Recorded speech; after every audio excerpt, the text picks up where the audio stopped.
ابھی تک یہ ظالم چھوٹی جگہوں پر ہاتھ ڈالتے تھے، اب اس بار ان ظالموں نے چھوٹی موٹی جگہ نہیں بلکہ شہنشاہ ہند، ہندوستان کے شہنشاہ، میرے خواجہ، پیارے خواجہ اور ہم سب کے خواجہ خوشی منا رہے تھے یہ ظالم کہ جس طرح سے ہم نے بابری مسجد کو شہید کر دیا یہ مسلمان خاموش رہے، جس طرح سے ہم نے بابری مسجد کو گرا دیا یہ مسلمان خاموش رہے۔ یہ ظالم کیا سمجھتے ہیں کہ ایک بابری مسجد کو گرانے کے بعد میں، ایک بابری مسجد کو شہید کرنے کے بعد میں اگر مسلمان خاموش رہا اور مسلمان نے کچھ نہ کہا تو یہ کیا مسلمان کو کمزور سمجھ بیٹھے؟ پھر اس کے بعد میں انہوں نے سنبھل کی مسجد پر قبضہ کرنے کی کوشش کی، اسی طرح سے کئی مسجدوں کا معاملہ سامنے آیا، لیکن یہ لوگ دھوکے سے اجمیر شریف پہنچ گئے، اور اجمیر شریف میں کوئی چھوٹی موٹی جگہ نہیں بلکہ ایسی جگہ پہنچے، ایسی جگہ پہنچے جہاں ان کے خود مذہب والے،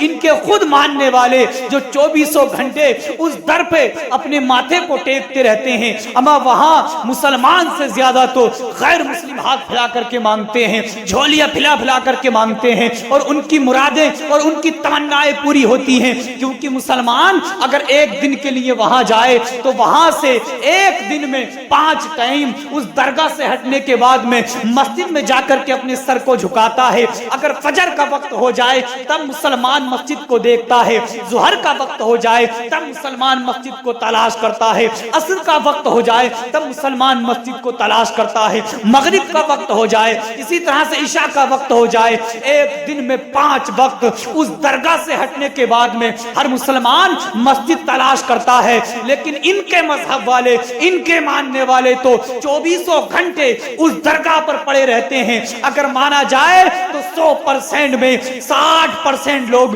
ان کے اس درگاہ پر رہتے ہیں، 40% مسلمان رہتے ہیں۔ ایسی درگاہ کو انہوں نے ہاتھ ڈالا ہے، ایسی درگاہ پہ انہوں نے اپنی گندی نگاہ کو ڈالا ہے۔ خدا کی قسم یہ ہارونی کہتا ہے ابھی تک یہ ظالم چھوٹی جگہوں پر ہاتھ ڈالتے تھے، اب اس بار ان ظالموں نے چھوٹی موٹی جگہ نہیں بلکہ شہنشاہ ہند، ہندوستان کے شہنشاہ، میرے خواجہ، پیارے خواجہ اور ہم سب کے خواجہ، خواجہ غریب نواز کی درگاہ پر ہاتھ ڈالا ہے۔ خدا کی قسم 800 سال سے جب سے اس ہندوستان کے اندر خواجہ غریب نواز نے قدم رکھا ہے، وہ اپنے قریبوں کو اگر نواز نہ جانتے ہیں تو خود اپنی عزت اور خود کو وہ بچانا بھی جانتے ہیں۔ خدا اگر وہ خواجہ غریب نواز اپنے ماننے والے، اپنے چاہنے والوں کو اولاد سے نواز سکتے ہیں، مال و دولت سے نواز سکتے ہیں، عزت سے نواز سکتے ہیں، تو پھر وہ اپنی عزت بچانا بھی جانتے ہیں، خود کو بچانا بھی جانتے ہیں، اپنی درگاہ کو بچانا بھی جانتے ہیں۔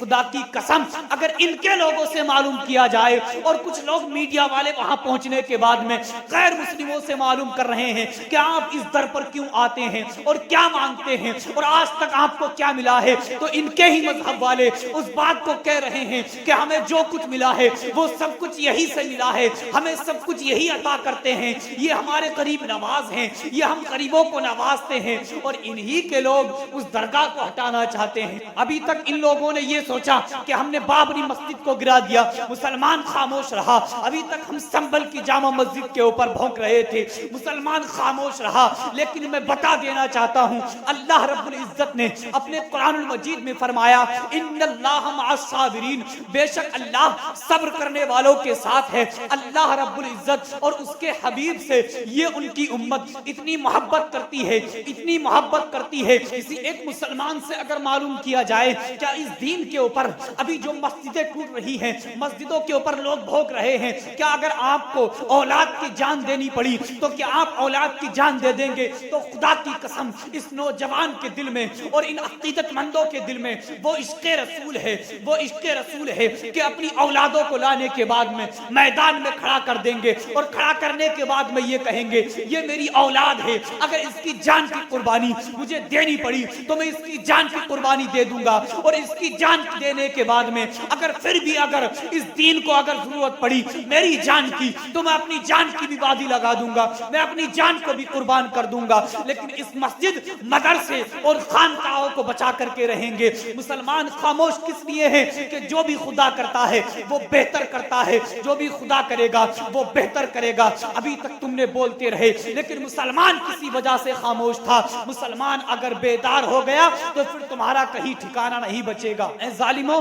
میں کہتا ہوں تم نے بہت غلط جگہ ہاتھ ڈالا ہے۔ اگر خواجہ غریب نواز اونٹوں سے اشارہ کر دیں کہ تم یہاں بیٹھ جاؤ تو وہ اونٹ اٹھنے کا نام نہ لیں، تو پھر تو وہ خود یہاں بیٹھے ہوئے ہیں اور اپنے اتنے قریبوں کو اپنے ساتھ میں بٹھائے ہوئے ہیں، تو پھر ان کے ماننے والے، ان کے چاہنے والے پھر کیسے اٹھ سکتے ہیں؟ اما جانور سے اشارہ کر دیا جائے تو جانور اٹھنے کے لیے تیار نہ ہو، پھر یہ تو ان کے ماننے والے ہیں، پھر یہ تو انسان ان پر اپنی جانوں کو قربان کرنے والے ہیں، پھر یہ کیسے اٹھ سکتے ہیں؟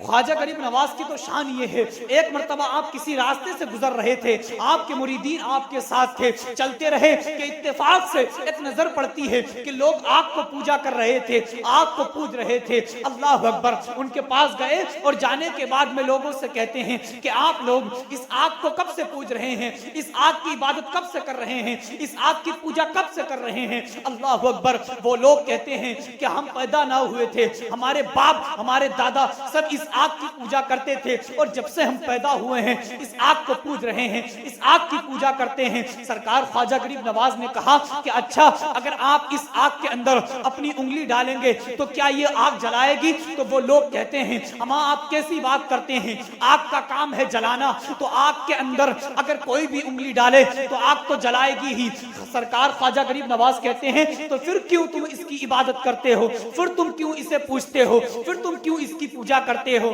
اللہ اکبر، وہ لوگ کہتے ہیں کہ ہمارا دھرم ہے، یہ ہمارا مذہب ہے۔ اللہ اکبر، خواجہ غریب نواز کہتے ہیں کہ اگر پوجنا ہے تو ایسے کو پوجو جو تمہیں بعد میں تکلیف نہ دے، بعد میں پریشان نہ کرے، بعد میں پریشانی نہ دے۔ اگر تم نے آج تک اس کو پوجا تو بتاؤ اس کا اثر کیا ہے، اس کا رزلٹ کیا ہے، بتاؤ تمہیں کیا محسوس ہوا؟ اس کے اندر اگر ہاتھ ڈالو گے تو یہ تمہیں جلا دے گی، تو آپ کو کیا فائدہ ملا؟ ان لوگوں نے معلوم کیا کہ آپ کس کو پوجتے ہیں، آپ کس کی عبادت کرتے ہیں۔ خواجہ غریب نواز نے کہا کہ میں بس ایک اللہ کی عبادت کرتا ہوں جو وحدہ لا شریک ہے، جس نے اس پوری کائنات اور دنیا انسانیت کو بنایا ہے، جس نے آسمان بنایا، جس نے زمین بنائی، جس نے پوری کائنات بنائی، جس نے اس آگ کو بھی بنایا۔ اللہ اکبر، وہ لوگ کہتے ہیں کیا تم اس خدا کی عبادت کرتے ہو؟ اس خدا نے اس آگ کو بنایا، کیا تو یہ آگ تمہیں نہیں جلائے گی؟ خواجہ غریب نواز کہتے ہیں کہ جو اس کی عبادت کرتا ہے اور جو اس سے محبت کرنے لگتا ہے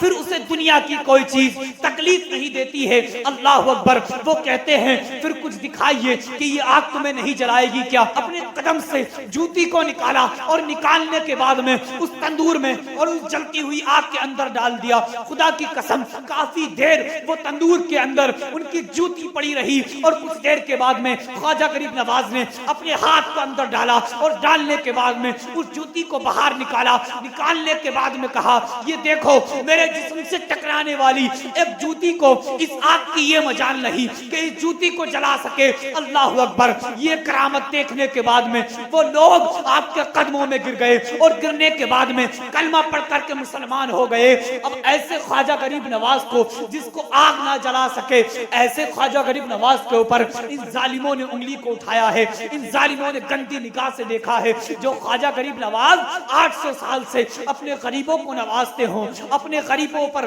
کرم کرتے ہوں، اپنے غریبوں کی مرادوں کو پوری کرتے ہوں، ایسے خواجہ غریب نواز کے اوپر گندی نگاہ ڈالتے ہیں، غلط نظر سے دیکھتے ہیں، ان ظالموں کا کیا حال ہوگا؟ شاید ان ظالموں کو معلوم نہیں کہ سرکار خواجہ غریب نواز خود اپنی مرضی سے اس ہندوستان کے اندر نہیں آئے ہیں، بلکہ ان کے پیارے نانا ہمارے پیارے نبی محمد الرسول اللہ صلی اللہ تعالی علیہ وآلہ وسلم نے انہیں خود اس ہندوستان کے اندر بھیجا اور کہا کہ جاؤ، ہندوستان کو تمہاری ضرورت ہے۔ ہندوستان خواجہ ہند وہ دربار ہے اعلیٰ تیرا، خواجہ ہند وہ دربار ہے اعلیٰ تیرا، کبھی محروم نہیں مانگنے والا تیرا۔ اما جسے مدینے کے تاجدار نوازیں، جسے مدینے کے تاجدار جس جگہ بھیجیں تو اس جگہ سے اسے کون ہٹا سکتا ہے، اس جگہ کو اس سے کون چھین سکتا ہے؟ نبی کی تو شان ہی یہ ہے، کچھ بشر ہونے کے ناطے تجھے خود سا جانے، کچھ محض پیامی ہی خدا کا جانے۔ اما ان کی اوقات ہی کیا ہے کہ یہ اتنا جانے، فرش والے تیری شوکت کا انہوں کیا جانے، خسروا عرش پہ اڑتا ہے فریرہ تیرا۔